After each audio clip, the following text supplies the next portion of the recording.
হুট করে একদিন এক অ্যাপার্টমেন্ট থেকে একটা বাচ্চা মেয়ে মিসিং হয়ে যায়।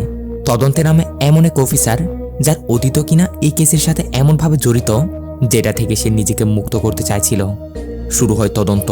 সন্দেহের কাঁটাও বরাবরই একজনের দিকেই, কিন্তু যতই এই কেসের গভীরে যাওয়া হয় ততই আসতে শুরু করে এমন এমন টুইস্ট আর এমন এমন সব সত্য যা আপনাকে বারবারই প্রমাণ করিয়ে দিবে যে এরকমটা আমরা সব সময় দেখি ওরকমটা নাও হতে পারে। আর মুভির ক্লাইম্যাক্স তো একেবারে ব্রেন নিয়ে খেলে যাবে। বলছি সদ্য মুক্তি পাওয়া mystery suspense thriller movie Kalidas 2 এর ব্যাপারে। মুভি শুরুতে আমাদের বলা হয় পৃথিবীতে কেউই পারফেক্ট না, ভালো এবং খারাপ, এঞ্জেল এবং ডিমন্স এখানে দুটোই আছে, আর আমরা তাদের মধ্যে বসবাস করছি। এ বলে আমাদের চেন্নাইয়ের 7 বছর আগের হাইকোর্টে একটা সিন দেখানো হয়। এখানে স্টিফেন নামের একজন আসামির কেস চলছিল। স্টিফেনের উপর কেস লেগেছিল সে কোনো একটা মেয়ের সাথে খারাপ করে তার মার্ডার করেছে। স্টিফেনের হয়ে এখানে তার কেসটা লড়ছিল শহরের অন্যতম নামি দামি উকিল নাটরাজ, যে এখন পর্যন্ত একটা কেসও হারেনি। নাটরাজ এখানে তার বুদ্ধি কাটিয়ে অনেকগুলো প্রমাণ আদালতে সবার সামনে নিয়ে আসে, আর এই ছেলেটি অর্থাৎ স্টিফেনকে বাঁচিয়ে নেয়। এই সিনটা মূলত 7 বছর আগের। তারপর সিন শিফট হয়ে যায় 7 বছর পর প্রেজেন্টে। তারিখ ছিল 22 ডিসেম্বর 2025। চেন্নাইয়ের একটু আউটসাইডে ময়ূর নামের কোনো একটা লোকেশন। এলাকাটা ছিল পুরোটাই জঙ্গলে ঘেরা। আর এইখানে আমাদের সাথে পরিচয় হয় ইন্সপেক্টর কালিদাসের সাথে। কালিদাসের কাছে একটা কল আসলে সে গাড়ি নিয়ে তাড়াতাড়ি কোথাও যাচ্ছিল। কেউ তাকে কল করে বলছিল যে স্যার জলদি আসুন, না হলে এ আমাকে মেরে দিবে। কালিদাস বলে তুমি চিন্তা করো না, আমরা পৌঁছাচ্ছি। বলতে না বলতেই কালিদাস ওই লোকেশন মতো এসে পৌঁছায়। কিছুটা জঙ্গলের মধ্যেই একটা ঘর ছিল। তাড়াহুড়ো করে কালিদাস এখানে আসতেই দেখা যায় ওখান থেকে তাদের আসার শব্দ পেয়ে 2-3 জন লোক সেখান থেকে পালাচ্ছিল। কালিদাস তাদের ধরার অনেক চেষ্টা করে, এমনকি প্রায় কয়েকজনকে ধরেও ফেলেছিল, কিন্তু এরা কালিদাসের উপর হামলা করে সেখান থেকে পালিয়ে যায়। কালিদাসও তাড়াতাড়ি ভিতরে গিয়ে চেক করে। ঘরের জিনিসপত্র অবশ্য এদিক সেদিক পড়েছিল। এরই সাথে পাশের একটা রুমের দরজার নিচ দিয়ে রক্ত আসছিল। কালিদাস তাড়াতাড়ি রুমটা খুলতে দেখে নিচে ঘরের মহিলাটির লাশ পড়ে আছে। মহিলাটার হাতেই তার মোবাইল ফোনটা ছিল। মূলত এই মেয়েটি একটু আগে কল করে কালিদাসকে তাকে বাঁচাতে বলছিল, কিন্তু তারা আসতে অনেকটাই দেরি করে ফেলেছে। এরপর কালিদাস অন্য আরেকটা রুমে গিয়েও দেখে সেখানে মোবাইলে ওয়ালপেপারে থাকা লোকটা মরে পড়ে আছে। জানা যায় এই লোকটা আসলে মহিলাটার স্বামী না, বরঞ্চ তার বাবাই ছিল। আর তার হাতেও একটা হাতিয়ার ছিল, যেটা দেখে বোঝা যাচ্ছিল এই তার মেয়েকে মেরে ফেলেছে। এরপর সে নিজেও নিজেকে শেষ করে দিয়েছে। কালিদাস কল করে সবকিছু তার সিনিয়রকে জানায় যে স্যার সরি, আমরা মেয়েটিকে বাঁচাতে পারলাম না, আমাদের আসার আগে আগেই তার বাবা তাকে মেরে দিয়েছে। তো এইভাবেই সিনটা এইখানে কাট হয়। পরবর্তী সিন চলে আসে সুজা কমিশনার অফিসে। কালিদাসের সিনিয়র অফিসারের সাথে এখানে অন্য আরেকটা অফিসারও বসেছিল। এই অফিসার মূলত আজকে রিটায়ার হতে চলেছে। সেখানে কালিদাস এসে পৌঁছালে কালিদাস সেই অফিসারটিকে তার রিটায়ারমেন্টের জন্য শুভকামনা জানায়, অর্থাৎ তার পরবর্তী জার্নির জন্য। যাই হোক, এরপর সিন শিফট হয় ওই দিন রাতে চেন্নাই শহরের SAS নামের একটা বিশাল অ্যাপার্টমেন্টের উপর। রাতের বেলা আমরা দেখি লাল কালারের একটা গাড়ি করে স্টিফেন নামের একটা ছেলে সেই অ্যাপার্টমেন্টের দিকে আসছিল। স্টিফেন থাকার জন্য এই অ্যাপার্টমেন্টে এসে উঠেছিল। আমরা দেখি সে তার রুমে আসার পর কাপড় চোপড় চেঞ্জ করে সে তার টেবিলের উপর একটা হাতুড়ি, সাথে কিছু বইপত্র এবং আরও কিছু জিনিস ওইখানে রাখতে শুরু করে। তারপর ব্যালকনিতে গিয়ে ঠিক তার সামনে থাকা এই ফ্যামিলিটার উপর নজর রাখতে শুরু করে। স্টিফেন অনেকক্ষণ ধরে তাদের দেখে যাচ্ছিল। মনে হচ্ছিল যেন কোনো একটা গড়বড় তো আছেই। সে যে ফ্যামিলিটার উপর নজর রাখছিল সেখানে ছিল গোকুল, তার ওয়াইফ সঙ্গীতা এবং তাদের একমাত্র মেয়ে মিত্রা। তো এভাবে অনেকক্ষণ ধরে তাদের দিকে তাকিয়ে থাকার পর স্টিফেন গিয়ে ঘুমিয়ে পড়ে। সিন শিফট হয় পরবর্তী দিন সকালে। সকাল সকাল স্টিফেন তার রুম থেকে বের হয়ে অ্যাপার্টমেন্টের গার্ডেনে এসে বসেছিল। তার সাথে অবশ্য তার পছন্দের কুকুর টমিও ছিল। ওই সময় স্টিফেনের হাতে কুকুরটাকে দেখে ওই যে গোকুল এবং সঙ্গীতার সেই ছোট মেয়ে মিত্রা ছিল না, কাল রাতে যাদের উপর স্টিফেন নজর রাখছিল, সেই মিত্রা কুকুরটাকে দেখে তার সাথে খেলার জন্য স্টিফেনের দিকে আসছে। কিন্তু স্টিফেন তাকে দেখে উঠে ভিতরের দিকে যেতে শুরু করে দেয়। এখন মিত্রার কাছে কুকুরগুলো ছিল অনেক পছন্দের একটা জিনিস, যে কোনো মূল্যে সে এদের সাথে খেলা করতে চায়, যার জন্য সে স্টিফেনের পিছন পিছন যেতে শুরু করে। স্টিফেন তো লিফটে উঠে তার রুমের দিকে চলে যায়। মিত্রাও লিফটে উঠতে যাচ্ছিল কি ওই মুহূর্তেই তার বাবা গোকুল এসে তাকে ধরে নেয়। হালকা বকাঝকা দিয়ে বলে যে তুমি একা একা এখানে কেন এলে, চলো চলো আমরা গিয়ে ডান্স দেখব। এই বলে গোকুল মিত্রাকে নিয়ে অ্যাপার্টমেন্টের ডান্স সেকশনের দিকে চলে আসে। এইখানে অ্যাপার্টমেন্টের একজন সেক্রেটারি, যার নাম ছিল ঋতু, এই মূলত অ্যাপার্টমেন্টে কিছু বাচ্চাদেরকে এখানে ডান্স শেখায়। আবার সামনে ছিল 31st অনুষ্ঠান, অর্থাৎ নতুন বছর ঢুকবে না, এজন্যই অ্যাপার্টমেন্টের সবাই মিলে ওই দিন পার্টি করবে। যে পার্টিতে ডান্স পারফর্ম করার জন্যই সে বাচ্চাগুলোকে ডান্স শেখাচ্ছিল। ওখানে ঋতুর মেয়ে প্রিয়া, যার হাতে মোবাইল ফোন, আর তার পাশে তার বান্ধবী মীরা তার মায়ের ডান্সগুলোর ভিডিও করছে। এখানে অবশ্য গোকুলের বাপ সঙ্গীতাও ছিল। এইভাবে মূলত হাসি খুশিতেই এই অ্যাপার্টমেন্টে তারা সবাই মিলেমিশে বসবাস করছে। অন্যদিকে আমরা সেই স্টিফানকে দেখতে পাই, যার কাছে কিনা একটা কল আসে। ওই দিক থেকে কেউ একজন তাকে বলছিল, সে কি আজ আসবে, তুমি কি শিওর? স্টিফেন বলে, আমার পাক্কা খবর আছে, সে আজকে কোর্টে আসবেই, কেননা আজ তার কেসের শুনানি। তুমি রেডি থেকো, আজকে তার কাজ হয়ে যাবে। বলে কল কাট করতেই সিন চলে আসে কোর্টের বাইরে কালিদাসদের উপর। কালিদাসকে তার একজন সহকারী এসে বলছিল, স্যার গোপন সূত্রে জানতে পেরেছি মার্ফির উপর আজ এখানে হামলা হতে পারে। কালিদাস বলে, এত এত সিকিউরিটি থাকার পরও এখানে এইসব কি হচ্ছে? চলো ভিতরে চলো, ওখানে গিয়ে নজর রাখি। এইদিকে আমরা ভিতরে লয়ারের পোশাক পরা স্টিফেনকে দেখতে পাই। ওইখানে মার্ফি নামের সেই লোকটা তার কেসে শুনানিতে এসেছিল। আর স্টিফেন মার্ফির উপর নজর রাখছে, তার দিকে কেমন কেমন করে যেন তাকাচ্ছে। এদিকে মার্ফিকে তার দুজন লোক তাকে কল করে সতর্ক করছিল যে ভাই, সেখানে তোমার উপর হামলা হতে পারে, দেখিও সাবধান থেকো। এইসব শুনে মার্ফি ঘাবড়ে গিয়ে তাড়াতাড়ি সেখান থেকে লুকিয়ে যাচ্ছিল। কিন্তু ওই মুহূর্তেই আমরা টাকলা করে একটা লোককে দেখতে পাই। আসলে লোকটাকে দেখতে পাই না, তার পিছনে দেখতে পাই, যার পিছনে গর্দানে ছিল একটা ময়ূরের পালকের ট্যাটু। সেই লোকটা এখানে মার্ফিকে ধরে তাকে হাত পা বেঁধে কোথাও গুম করে ফেলে। যার সাথে সাথে এদিকে নিচে সেই স্টিফেনকে দেখা যায়, যে কিনা তার গাড়ির ডিক্কিতে কাউকে বন্দী বানিয়ে সেখান থেকে নিয়ে যাচ্ছে। দেখতে দেখতে রাত হয়ে আসে। স্টিফেন সেই লোকটাকে একটা শুনশান জায়গায় নিয়ে এসে গাড়ি থেকে বের করতেই এইখানে আমরা দেখি এটা ছিল সেই মার্ফি। স্টিফেন এখানে মার্ফিকে বের করে তাকে মারার চেষ্টা করছিল, কিন্তু মার্ফি এখানে স্টিফেনের উপর ভারী পড়ে যায়। কোনোভাবেই স্টিফেন মার্ফির সাথে পেরে উঠতে পারছিল না। দুজনের মধ্যে জবরদস্ত একটা ফাইট শুরু হয়ে যায়। তারপর যেমন তেমন করে এক পর্যায়ে স্টিফেনের হাতে সেইখানে একটা রশি লাগলে সেটা দিয়ে মার্ফির গলা চেপে ধরে ওখানের জায়গায় তাকে শেষ করে দেয়। সিন শিফটের পরবর্তী দিন 31 ডিসেম্বর সকাল 5টার দিকে মার্ফির এই মার্ডারের খবর পাওয়া মাত্র পুলিশ ইন্সপেক্টর কালিদাসরা ঘটনাস্থলে এসে হাজির। এসে তারা তাদের মতো করে তদন্ত শুরু করে। তখন এখানে কালিদাসের কাছে একটা কল আসে, যেটা করেছিল সেই স্টিফেনই, যেই মার্ফির মার্ডার করেছে। স্টিফেন কালিদাসকে বলছে, স্যার আমি ইটবুকের নাটরাজ স্যারের অ্যাসিস্ট্যান্ট স্টিফেন বলছি। নাটরাজ স্যার আমাকে এক কেস রিলেটেড একটা ফাইল আপনার কাছে পৌঁছাতে বলেছে, যার জন্য কল করলাম। কালিদাস একটু অবাক হয়ে বলে, কিন্তু এত সকাল সকাল কল করলে যে? স্টিফেন বলে, স্যার আসলে আমি আপনাকে কালকেও কল করার চেষ্টা করেছিলাম, কিন্তু আপনি রিসিভ করেননি। এরপর অনেকবার ট্রাই করার পরও আপনাকে পাইনি, তাই সকালে কল করাটাই বেটার মনে হয়েছে, কারণ এখন নিশ্চয় আপনি ফ্রিও আছেন। কালিদাসও বলে, ঠিক আছে ঠিক আছে, আমি বর্তমানে একটা ক্রাইম সিনে আছি, এক কাজ করো তুমি মর্চুরির দিকে চলে আসো, আমরা একটা বডি পোস্টমর্টমের জন্য ওখানে যাচ্ছি। কথা মতো পরবর্তী সিনে কালিদাসরা মার্ফির লাশটাকে পোস্টমর্টমের জন্য মর্চুরিতে নিয়ে আসে। আর ওখানে একটু পর স্টিফেন এসে হাজির হয় নাটরাজের সেই ফাইলগুলো নিয়ে। এদিকে কালিদাসরা বাইরে আসলে বাইরে সেখানে বর্তমানে যার মার্ডার হয়েছে সেই মার্ফির দুজন বন্ধু বসেছিল। এদের একজনের নাম ছিল জিনা, আরেকজনের নাম ছিল সাঞ্জু। কালিদাসকে দেখে এরা বলতে শুরু করে, তোমরা পুলিশরা সেখানে থাকার পরও কেউ আমাদের বন্ধুকে কিভাবে তুলে নিয়ে যেতে পারলো আর তার মার্ডারও করে দিল? সেখানে থেকে তোমরা করছিলেটা কি? আঙ্গুল চুষছিলে? কালিদাস বলে, কেন, তোমরা তো কালকে এইখানে ছিলে, আর তোমাদের যে কাজ, তোমাদের শত্রু থাকাটাই স্বাভাবিক। আমার কাছে সব খবরাখবরই আছে, যত 2 নম্বরের ধান্দা সব কিছু করে বেড়াচ্ছ, আবার উল্টো আমাকে প্রশ্ন করছো। যাও গিয়ে বডি কালেক্ট করে নিয়ে যাও, না হলে যা ইচ্ছে করো, আমার মাথা খেতে শোনা। বলে উল্টো কালিদাস এদেরকে কথা শুনিয়ে দিয়ে চলে যায়। তবে এখান থেকে যাওয়ার সময় স্টিফেনকে দেখা যায়, যে কিনা মার্ফির এই 2 বন্ধু জিনা এবং সানজিপের দিকেও কেমন কেমন করে তাকাচ্ছিল। পরবর্তী সিনে সে তার অ্যাপার্টমেন্টে চলে আসে। লিফটে করে সে তার রুমের দিকে যাচ্ছিল, যেখানে লিফটের মধ্যে আমরা এই ডক্টর প্রাসান্না নামের এই লোকটার সাথেও পরিচয় হই। এই ডক্টর প্রাসান্নাও এই অ্যাপার্টমেন্টে থাকে। ওই সময় অ্যাপার্টমেন্টের সেক্রেটারি ঋতুও কিছু সামান নিয়ে উপরের দিকে যাচ্ছিল, কারণ আজ ছিল 31st নাইট। তারা এখানে সবাই মিলে পার্টির আয়োজন করছে। দেখতে দেখতে রাত হয়ে আসে।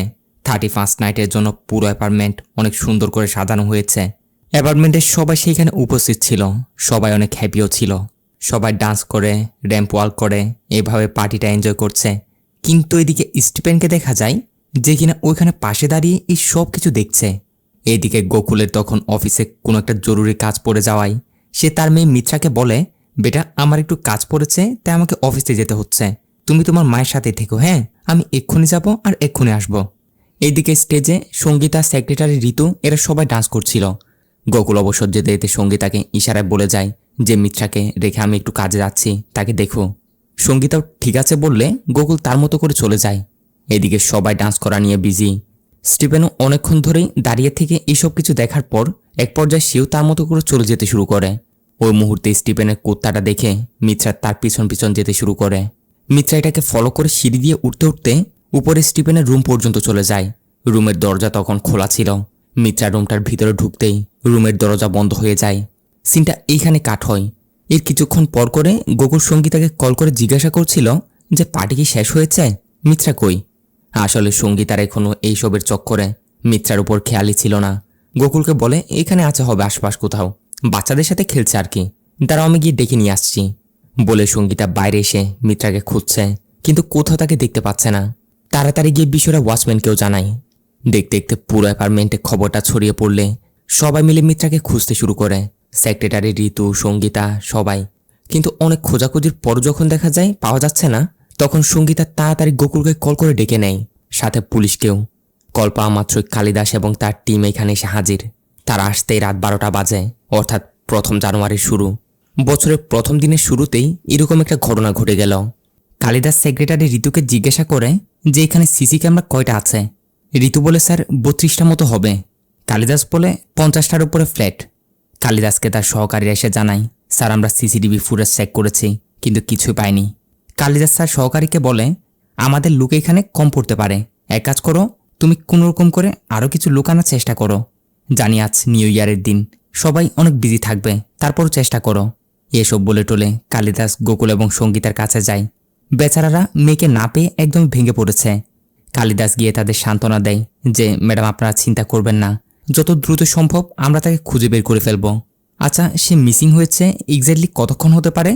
সঙ্গীতারা বলে স্যার 2 ঘন্টা থেকে 2.5 ঘন্টা হয়ে যাচ্ছে। কালিদাস তার সহকারীদের বলে এখানে আশেপাশের সব জায়গায় তন্ন তন্ন করে খুঁজে ফেলো, হতে পারে সে কোথাও অজ্ঞান হয়ে পড়ে আছে, না হয় কোথাও ক্লান্ত হয়ে ঘুমিয়ে পড়েছে হবে। এরপর কালিদাস ঋতুকে বলে এখানে আপনাদের অ্যাপার্টমেন্টে যে কজনই আছে না কেন সবার ডিটেলস আমার চাই। এরই সাথে কালিদাস তার টিমকে পাঠিয়ে দেয় এখানে প্রতিটা ফ্ল্যাটে গিয়ে গিয়ে তাদের থেকে জিজ্ঞাসাবাদ করার জন্য এবং তাদের প্রত্যেকজনের বাসাতে তল্লাশি নিতে বলে। কথা মতো কনস্টেবলগুলো একজন একজন করে প্রত্যেকজনের ফ্ল্যাটে গিয়ে চেক করছে। আর এভাবে চেক করতে করতে তারা ফাইনালি স্টিফেনের ফ্ল্যাটের সামনে এসে হাজির। দরজায় নক করতে স্টিফেন দরজা খুলতেই কনস্টেবল স্টিফেনকে দেখা মাত্রই তাকে চিনে ফেলে।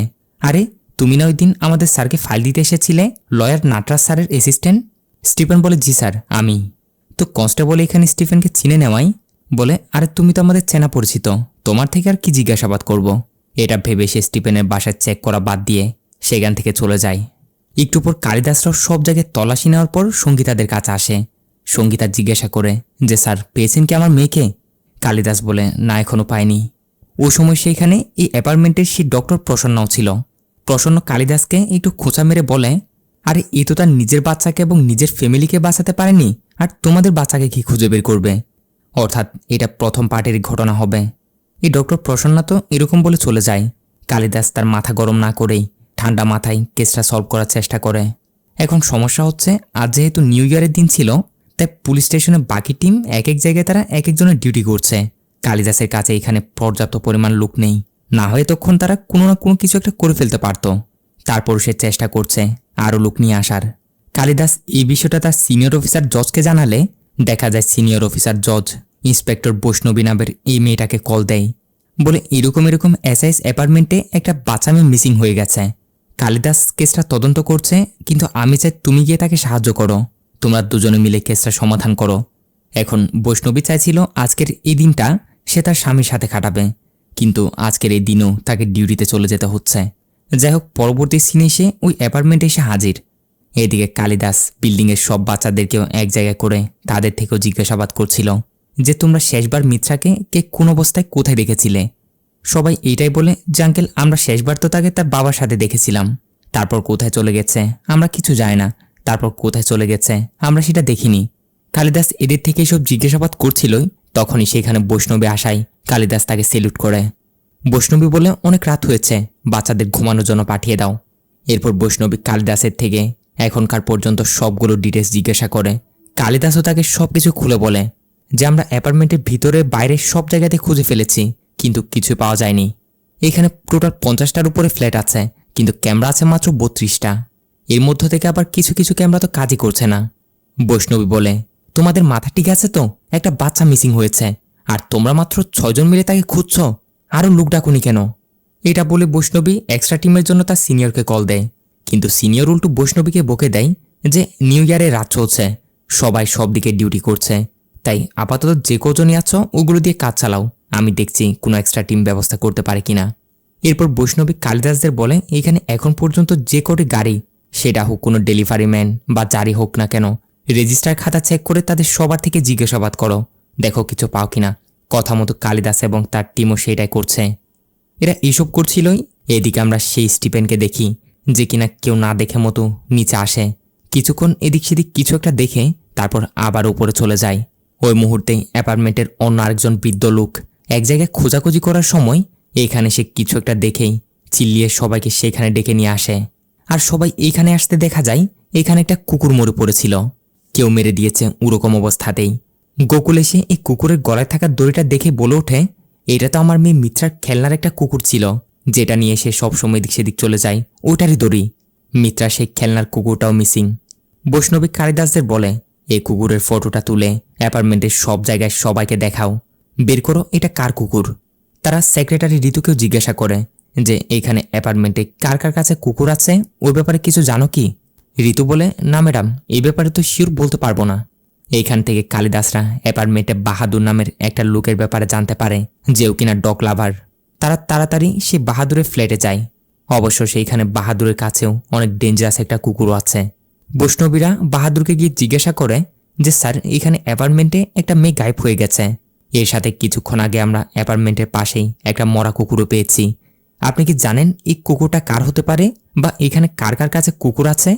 বাহাদুর বলে, হ্যাঁ জানি আমি, চলুন আপনাদের নিয়ে যাই। বলে বাহাদুর তাদের সবাইকে একটা ফ্ল্যাটের সামনে নিয়ে আসে। কিন্তু এ কি, দেখা যায় সে ফ্ল্যাটের দরজা তো বাইরে থেকে লক করা। তবে কালিদাস দরজায় অনেক ভালো মতো কান লাগিয়ে শুনতেই ভিতর থেকে কিছু একটা আওয়াজ আসছিল, তাই তারা ফাটাফাট দরজাটা ভেঙে ভিতরে প্রবেশ করতেই দেখা যায় এখানে কিছু ছেলে এবং মেয়ে মিলে তারা নেশা করছিল। এমনকি ফ্ল্যাটের ভিতরে তারা নেশা জাতীয় অনেক কিছু বানাচ্ছিল, অর্থাৎ তারা এখানে কেউ না জানার মতো 2 নম্বরে কাজ করে আসছে। কালিদাস এদের মেরে ধরে অনেক করে জিজ্ঞাসা করার চেষ্টা করে যে বল বাচ্চা মেয়েটি কোথায়, কিন্তু এরা সবাই এখানে অনেক পরিমাণে নেশার মধ্যে ছিল, যার ফলে কিছু বলতে তো পারছেই না, উপর থেকে আবার উল্টাপাল্টা বকেই যাচ্ছে। কালিদাসরা অনেক মারধর করে জিজ্ঞাসা করার পরও কোনো কাজ হচ্ছে না। এরপর রুমটাতে তল্লাশি নিতেই সেখানে বেডের নিচেই তারা এখানে ওই সেম রকমের একটা কুকুর খুঁজে পায়, যেটা মূলত এদেরই ছিল। বাহাদুরও ওই কুকুরের ফটোটা দেখে এটাই মনে করেছিল। যাই হোক, এদের মেরে ধরে থানায় নিয়ে যাওয়া হয়। কালিদাসরা আবারও কেসটার তদন্তে লেগে যায়। এখানে তারা একজন কনস্টেবলকে লাগিয়ে রেখেছিল যে সিসিটিভি ফুটেজ চেক করে এইখান থেকে কিছু পায় কিনা সেটা দেখার জন্য। এ অনেক খোঁজাখুঁজি করার পর এখানে একটা গুরুত্বপূর্ণ লিড খুঁজে পায়, যেটা ছিল ও একই রকমের দেখতে কুকুর একটা স্টিফেনের হাতে সে কোথাও নিয়ে যাচ্ছে, মানে সেটা স্টিফেনের কুকুরটাই। কালিদাস স্টিফেনকে এখানে দেখে সে তো একদমই শক, জিজ্ঞাসা করে এইখানে কোত্থেকে। তার কনস্টেবলরা জানায়, স্যার এই তো এইখানেই থাকে, 505 নাম্বার ফ্ল্যাটে। কালিদাস কনস্টেবলকে বলে, তার ফ্ল্যাটে ভালো মতো তল্লাশি নিয়েছ তো? এইখানে কনস্টেবল বলে, না স্যার, তার ফ্ল্যাটে তো আমরা ঢুকিনি, কারণ তো সে আমাদের পরিচিত, উপর থেকে একজন লয়ারও। ব্যাস, এটা শুনে কালিদাসের মাথা খারাপ হয়ে যায়। আচ্ছা মতো কনস্টেবলগুলোকে বকে দেয়, সাথে বৈষ্ণবীও তাদের অনেক কথা শুনিয়ে দেয় যে এই কেমন টিম নিয়ে তুমি কাজ করছো। তাড়াতাড়ি তারা স্টিফেনের খুঁজে তার ফ্ল্যাটের সামনে গিয়ে হাজির। অনেকক্ষণ দরজা নক করার পরও ভিতর থেকে কোনো সারা শব্দ নেই। এক পর্যায়ে দরজা ভেঙে তারা ভিতরে ঢুকলে দেখা যায় সেখানে তো কেউই নেই। কালিদাসরা ধারণা করে নেয় স্টিফেন হয়তো এখান থেকে পালিয়ে গেছে।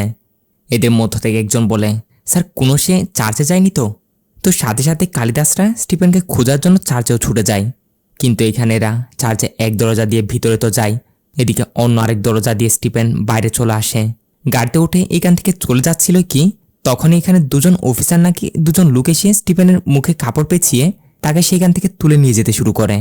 কালিদাসরাও বিষয়টা দেখতে পেয়ে তারাও সাথে সাথে এদের পিছনে লেগে যায়। ফুল স্পিডে গাড়ি চালিয়ে তারা এই অফিসারগুলো গাড়ির সামনে এসে দাঁড়ায়। ওই গাড়ি থেকে অফিসারগুলো বের হয়ে বৈষ্ণবীকে জিজ্ঞাসা করে যে কি হয়েছে ম্যাডাম, এইভাবে দাঁড় করালেন যে? বৈষ্ণবী বলে, একটা অ্যাপার্টমেন্টে একটা বাচ্চা মেয়ে মিসিং। এই স্টিফেন ওই কেসেরই সাসপেক্ট যাকে তোমরা তুলে নিয়ে যাচ্ছ। তাইকে তোমরা আমাদের কাস্টডিতে দিয়ে দাও। এরা ছিল মূলত অন্য ডিপার্টমেন্টের অফিসার। বৈষ্ণবীকে বলে, ম্যাডাম, সম্প্রতি মার্ফি নামের এক বিজনেসম্যানের মার্ডার হয়েছে না, আমরা সেই কেসটা তদন্ত করছি। তো সেখানে মার্ফিকে যে লোকেশনে মারা হয়েছে ওইখানে টাওয়ার লোকেশন চেক করে আমরা দেখতে পেয়েছি ঘটনার সময় স্টিফেনের লোকেশনও সেখানে ছিল। অর্থাৎ এই স্টিফেন সেই মার্ফির মার্ডার কেসেরও সাসপেক্ট। তাই জন্য আমরা তাকে তুলে নিয়ে যাচ্ছি। আর সিনিয়রের অর্ডার ছাড়া আমি তাকে আপনাদের কাস্টডিতে দিতেও পারবো না। এটা শুনে বৈষ্ণবী এদের সিনিয়র অফিসারের সাথে কথা বলে তাকে রাজি করিয়ে নেয়। ফলে এরাও স্টিফেনকে বৈষ্ণবীদের কাস্টডিতে দিয়ে দেয়। এদিকে ততক্ষণে কালিদাস তার সহকারীকে কল করে এটা বলে দিয়েছে যে স্টিফেনের ব্যাপারে খোঁজ নিয়ে দেখো যে তার পূর্বের কোনো এরকম ক্রিমিনাল রেকর্ড আছে কিনা। কথা মতো সহকারীও চেক করে কালিদাসকে কিছু ডিটেলস জানায়, যেগুলো কালিদাস বৈষ্ণবীকে এসে বলে যে ম্যাডাম, আজ থেকে প্রায় 7 বছর আগেই এই স্টিফেন একটা মেয়ের মার্ডার কেসের আসামি হয়েছিল। অর্থাৎ আগেও তার এরকম কেসের রেকর্ড আছে। তাই বোঝা যাচ্ছে এখন মিত্রার মিসিংয়ের পেছনে এরই হাত থাকতে পারে। এভাবে দেখতে দেখতে সকাল হয়ে আসে। স্টিফেনকে নিয়ে তারা প্রাথমিক জিজ্ঞাসাবাদের জন্য অ্যাপার্টমেন্টে ফিরে আসে। বৈষ্ণবী স্টিফেনকে জিজ্ঞাসা করে যে বলো, বাচ্চাটি কই? স্টিফেন পরিষ্কার জানিয়ে দেয় যে আমি কিছু জানি না। তো কালিদাস স্টিফেনকে অনেক মারধর করে তাকে জিজ্ঞাসা করছে যে বল, বাচ্চাটির সাথে তুই কি করেছিস? এটা বলতে দেরি এদিকে নিচ থেকে সেক্রেটারি ঋতু চিল্লিয়ে কালিদাসদের ডাকতে শুরু করে। বলে, স্যার জলদি আসুন, অ্যাপার্টমেন্টের আউটসাইডে একটা ব্যাগ পাওয়া গেছে, ব্যাগের ভিতরে কিছু একটা আছে। এটা শোনা মাত্র সবাই অ্যাপার্টমেন্টের আউটসাইডে সেই জায়গায় গিয়ে হাজির হয়। দেখা যায় খোলা একটা মাঠ ছিল, একটা ব্যাগ পড়ে আছে এখানে। খবর পেয়ে গোকুল এবং সঙ্গীতা পাগলের মতো সেখানে ছুটে আসে। কান্না করতে করতে হাত কাঁপা কাঁপা অবস্থায় ব্যাগটা খুলতেই এইখানে দেখা যায় এর ভিতর তাদেরই বাচ্চা মেয়ে মিত্রার লাশ রাখা ছিল। মিত্রার মাথায় গুরুতর আঘাত দিয়ে তার মৃত্যু হয়েছে। এখন এরকম একটা পরিস্থিতিতে কোন মা বাবা স্বাভাবিক থাকতে পারবে? সঙ্গীতা এবং গোকুল মেয়ের এই অবস্থা দেখে অজোরে কাঁদতে শুরু করে দেয়। এখন এখানে সবচেয়ে বড় প্রশ্ন হচ্ছে, এটা কে করলো?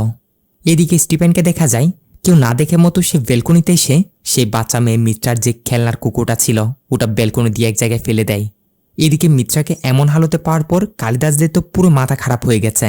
দৌড়ে এসে তারা আবারও স্টিফেনকে মারতে মারতে জিজ্ঞাসা করে যে বল, তুই বাচ্চাটিকে কেন মারলি? তবে অনেক জিজ্ঞাসাবাদের পর স্টিফেন এটাই বলে যায় যে আমি কিছু করিনি। এরই মাঝে আবার সেইখানে খবর পেয়ে স্টিফেনের সেই সিনিয়র লয়ার নাটরাজ, যার আন্ডারে সে কাজ করত, সে এসে হাজির হয়ে যায়। নাটরাজ এসে কালিদাসদের বলতে শুরু করে যে কোন প্রমাণের উপর ভিত্তি করে তোমরা একে গ্রেপ্তার করেছ, উপর থেকে মারধরও করছো, দেখি প্রমাণ দেখাও তো। বৈষ্ণবী বলে, স্যার, আপনার সহকারীর উপর 4 বছরের বাচ্চা মেয়ের কিডন্যাপ এবং মার্ডারের কেস লেগেছে। 7 বছর আগেও সে এরকম একটা কেসেই গ্রেপ্তারও হয়েছিল, আবারও সে একই কাজটাই করেছে। নাটরাজ বলে, তোমাদের কাছে কি এইসবের প্রমাণ আছে? বৈষ্ণবী বলে, স্যার, অ্যাপার্টমেন্টের নিচে এই স্টিফেনের কুকুরের লাশও পাওয়া গেছিল, যার গলাতেই এই বাচ্চা মেয়ে মিত্রার খেলনার একটা কুকুরের রশি পাওয়া গেছে। আপনি প্রমাণের কথা বলছেন? এখনই পিঠের উপর 2-4টা পড়তেই সবকিছু স্বীকার করে নিবে। নাটরাজ বলে, এটা তো প্রমাণ হবে না যে এই যে আসল অপরাধী। বৈষ্ণবী বলে, স্যার, আশ্চর্য তো, আপনি এরকম একটা লোকের পক্ষে হয়ে কথা বলছেন যাতে 99% প্রমাণই কিনা যার বিরুদ্ধে। নাটরাজ বলে, আমার তো এইটাই কাজ, সত্য আর মিথ্যা সেটা প্রমাণ করানো। আর ই তো আমার সহকারী, আজ 7 বছর ধরে সে আমার সাথে কাজ করছে। তাকে ফাঁসানো তোমাদের যেরকম কাজ, সেরকম তাকে বাঁচানোও আমার দায়িত্ব। সন্দেহের বসে তোমরা তার উপর এত বড় দায় দিতে পারবে না। দাঁড়াও, আমি তোমার সিনিয়রকে কল করছি। বলে নাটরাজ বৈষ্ণবীদের সিনিয়রকে কল দিয়ে তাকে সবকিছু বুঝিয়ে বলে। যার পর সিনিয়রও বৈষ্ণবীর সাথে কথা বলে দেয় যে স্টিফেনকে ছেড়ে দেওয়ার জন্য। এখন সিনিয়রের অর্ডার মোতাবেক বৈষ্ণবীদের না চাইতেও স্টিফেনকে ছেড়ে দিতে হয়।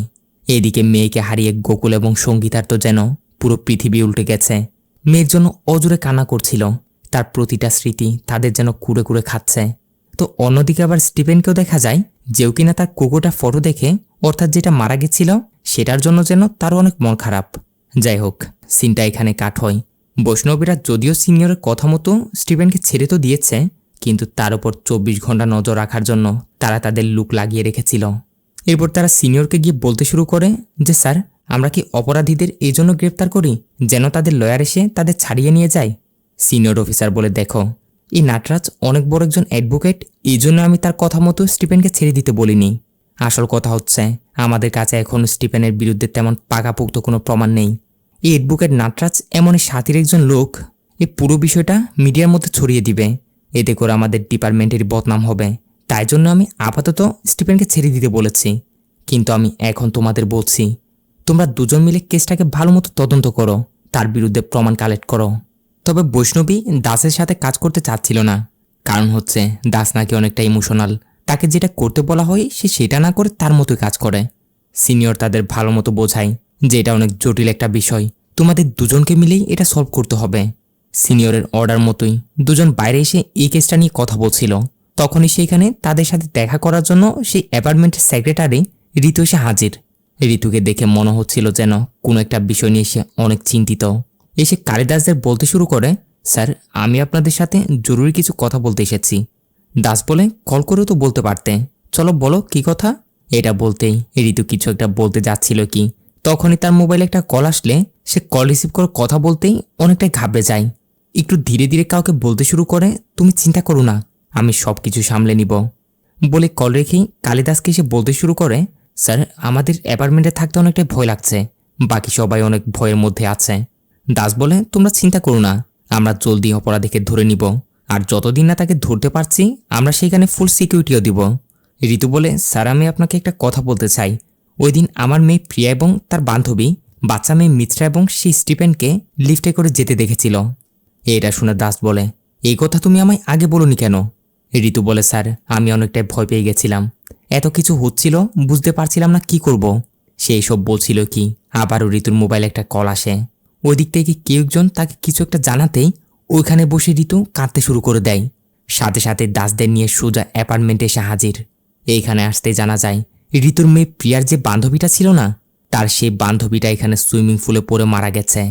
এইভাবে অনাকাঙ্ক্ষিত ঘটনায় অ্যাপার্টমেন্টে আরও একটা মৃত্যু, আরও একটা নিষ্পাপ বাচ্চা চলে গেল, যার জন্য অ্যাপার্টমেন্টের সবাই পুলিশ অফিসার দাসদের উপর অনেকটাই ক্ষেপেছিল। তাই তারা তাদের ভিতরে ঢুকতে দিচ্ছে না।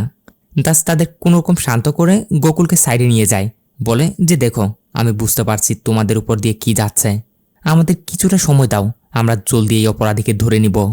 এটা বলার পর গিয়েই সবাই একটু শান্ত হয়। কালিদাসরা তাদের টিমের যে লোকটাকে স্টিফেনের পিছনে লাগিয়ে রেখেছিল তার উপর নজর রাখার জন্য বৈষ্ণবী তাকে কল করে জিজ্ঞাসা করে যে স্টিফেন বর্তমানে কোথায়, ঠিকঠাকভাবে তার উপর নজর রাখছো তো? এ বলে, জি ম্যাডাম, এ বর্তমানে এরকম একটা সিনেমা হলে আছে, মুভি দেখছে, আমি সে না দেখে মতো এক জায়গায় বসে তার উপর নজর রাখছি। এইখানে একটু পর যে যার মতো করে মুভি দেখা নিয়ে বিজি। স্টিফেনকেও দেখা যায় হুট করে উঠে সেইখান থেকে যেতে শুরু করে, হাতে ছিল একটা ব্যাগ। পুলিশের লোকটাও যে স্টিফেনের উপর নজর রাখছিল সেও তাকে ফলো করার জন্য পিছন পিছন বাইরে আসে তো ঠিকই, কিন্তু তখনই হলের ভিতরে লোকজনের চিৎকারের আওয়াজ শুনে সে তাড়াতাড়ি ওইখানে ছুটে যায়। আর ভিতরে যেতেই সে দেখতে পায় যে সিটের মধ্যে তখন স্টিফেন বসে বসে মুভি দেখছিল, সেইখানে তার পাশের সিটের নিচে একজনের লাশ পড়ে আছে। দেখে বোঝা যাচ্ছিল ভারী কিছু একটা দিয়ে তার মাথায় মারতে মারতে তাকে মারা হয়েছে। আমরাও ঠিক তেমনটাই দেখি। স্টিফেন একটা ব্রিজের উপর এসে ব্যাগের ভিতর থেকে একটা হাতুড়ি বের করে সেটা পানিতে ফেলে দেয়, অর্থাৎ এটা দিয়েই সে লোকটাকে মারল। এদিকে থিয়েটারের এ মার্ডারের খবর কালিদাসদের কাছে গিয়ে পৌঁছাতেই তারা এখানে এসে হাজির। তদন্ত করে দেখে থিয়েটারের ভিতর 40 থেকে 50 জন মতো লোক ছিল, কিন্তু ভিতরে কোনো ক্যামেরা লাগানো নেই। যে যার মতো মুভি দেখা নিয়ে বিজি ছিল, তার মধ্যে স্টিফেন এই কাজটা করে চলে যায়।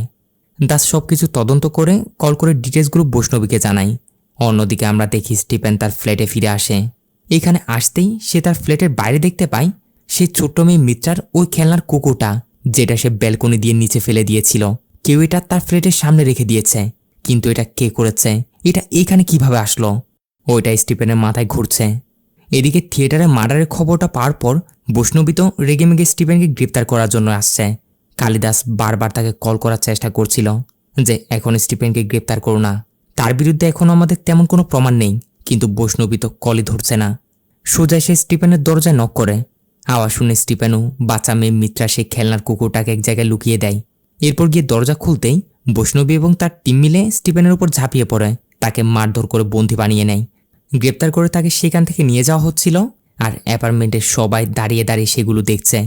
সবাই স্টিফেনকে খুনি নজরে এমনভাবে দেখছে যেন তারা সুযোগ পেলে তার মতো একজন খুনিকে জানে শেষ করে দেয়। এভাবে স্টিফেনকে পুলিশ স্টেশন তো নিয়ে আসা হয়, কিন্তু সিনিয়র অফিসার এসে বৈষ্ণবীকে বকতে শুরু করে যে বলেছিলাম না একে এখন গ্রেপ্তার করবে না, কি প্রমাণের উপর আবার তাকে গ্রেপ্তার করেছ? বৈষ্ণবী বলে, আমাদের লোক স্টিফেনের উপর নজর রাখছিল। মুভি থিয়েটারে যে সিটে একটা লোকের লাশ পাওয়া গেছে, স্টিফেন তার ঠিক পাশের সিটে বসেছিল। তাই এটা তো শিওর সেই লোকটাকেও এই স্টিফেনই হত্যা করেছে। আর সেইখানে থিয়েটারে যে লোকটার মার্ডার হয়েছে তার নাম হচ্ছে সঞ্জু। দেখুন স্যার, আমি প্রমাণ যেমন তেমন করে জোগাড় করে নিব, আমাকে কিছু সময় দিন। এত কিছু দেখার পরও স্টিফেনকে আমরা কিছুতেই ছেড়ে দিতে পারবো না। এইভাবে বৈষ্ণবী বলে তো ঠিক, কিন্তু পাকাপোক্ত কোনো প্রমাণ না থাকায় এর সাথে আবার অ্যাডভোকেট নাটরাজের প্রেসারে পড়ে না চাইতেও স্টিফেনকে আবারও তাদের ছেড়ে দিতে হয়।